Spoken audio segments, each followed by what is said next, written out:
எல்லா குழந்தைங்களாலையுமே 100 மார்க் எடுக்க முடியாது. ஓகே, பட் அந்த பையனுக்கு அந்த டேலண்ட் இருக்கு, எடுக்கிற டேலண்ட் இருக்கு. அதை எவ்வளவு அழகா தட்டி கொடுத்து அப்ரிஷியேட் பண்ணி வந்துட்டு என்ஜாய் பண்ணிருக்கணும் அந்த மொமெண்ட். இப்ப ஹாப்பி மொமெண்ட்ஸ் இல்ல அப்படின்றாங்க. 10வது வரைக்கும் அப்பா என்ன சொன்னாங்களோ அந்த மார்க் தானே எடுத்திருக்காங்க. அதுக்கான ஒரு செலிப்ரேஷனாச்சும் பண்ணி இருந்திருக்கணும்ல. யாரால அப்படி பண்ண முடியும்? அந்த அந்த பையனே வந்து என்கிட்ட கேக்குறாங்க, எங்க அப்பாக்கு இது மாதிரி யாராவது போட்டு கொடுத்து நீ வந்து மார்க் எடுக்கணும்னு சொன்னா எங்க அப்பாவால முதல்ல எடுக்க முடிஞ்சிருக்குமா கேக்குறாரு. இதுல இன்னொரு ஒரு சர்ப்ரைசிங் ஃபேக்டர் என்னன்னா, இந்த பையன் வந்து 11th அந்த செஷனுக்கு வந்தாங்கல்ல, அடுத்த செஷன்ல இருந்து அவங்க வரல. ஏன்னா நான் சொல்றேன், இதுதான் சார் பிரச்சனை, நீங்க தான் அந்த இடத்துல மாறணும். கவுன்சிலிங் வந்து உங்க பையனுக்கு தேவைப்படாது, உங்களுக்கு தான் தேவை அப்படின்ற போது அவருக்கு அதை அக்செப்டே பண்ண முடியல.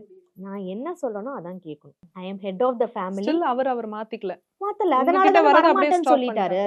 சோ அந்த அந்த குழந்தைக்கு நம்மளால ஒரு ஹெல்ப்புமே வந்துட்டு எனக்கு பண்ண முடியல. எனக்கு இருந்த ஒரு 10% இது என்னன்னா, அப்பா படத்துல தம்பிராமியா சாரோட ரோல் தான் இது அப்படியே ப்ராஜெக்ட் ஆகுது இல்லையா?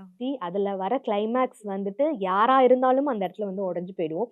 அதை பார்க்கும்போது எல்லா பேரண்ட்ஸுமே நினைப்போம் இப்படி ஒரு பேரண்டிங் பண்ண கூடாதுன்ட்டு. ஆனா அதை பார்த்தும் அந்த மொமெண்ட்ல தான் ரியலைஸ் பண்ணிருப்பாங்களே தவிர்த்து தன் குழந்தைன்னு வரும்போது யாருமே அது மாதிரி ஃபாலோ பண்றதே கிடையாது. ஓகே, அக்செப்டன்ஸ் அப்படின்றது ரொம்ப முக்கியம் பேரண்டிங். அந்த அக்செப்டன்ஸே கிடையாது. சரியா?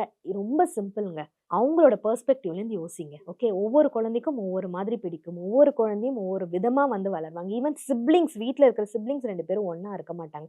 அந்த குழந்தையோட பெர்ஸ்பெக்டிவ்ல இருந்து யோசிக்கும் போதுதான் நம்மளுக்கு அந்த குழந்தைக்கு என்ன வரும், என்ன பிடிக்கும், என்ன பிடிக்காது அப்படின்றதே நம்மளுக்கு வந்து தெரிய வரும். ஓகே, அண்ட் இந்த ஜென்ரேஷன்ல இருக்கிற கிட்ஸ் வந்து எப்படியோ மேபி அது வந்து ஒரு பியர் ப்ரெஷரா இல்லை இந்த நம்ம இப்போ ஒரு இருக்கிற இந்த சொசைட்டியோட பாஷா இருக்கிறது அந்த ஒரு இதுவான்னு தெரியல, ரொம்ப ஈஸியா வந்து எல்லாத்துலயுமே இன்ஃப்ளூயன்ஸ் ஆயிடுறாங்க.